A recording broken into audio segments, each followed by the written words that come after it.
ببینید عمر شما را 100 و چندین میگم.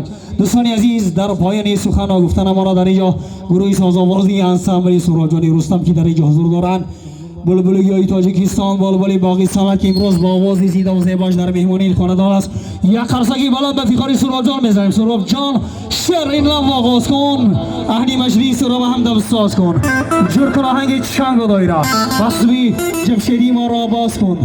اهل مجلس انتظاری توری تو، انتظاری شعر و شکر باری تو، انتظاری صفت و آهنگ و سرود، انتظاری لبی گوهر باری تو.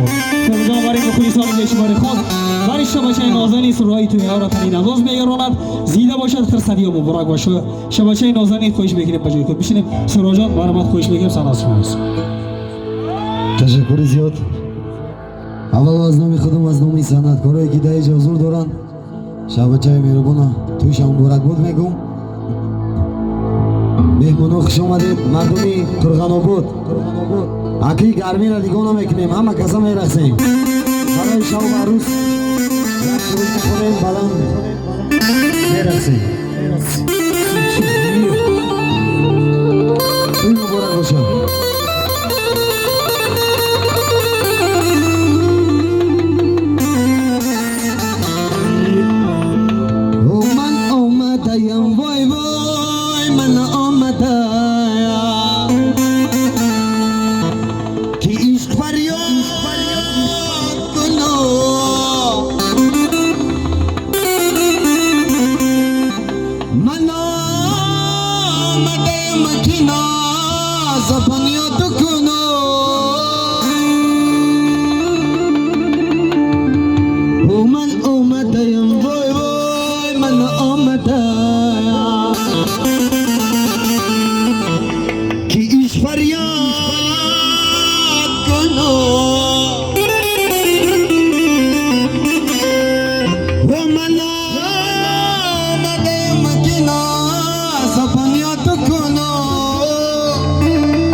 تو دیگر نگیرم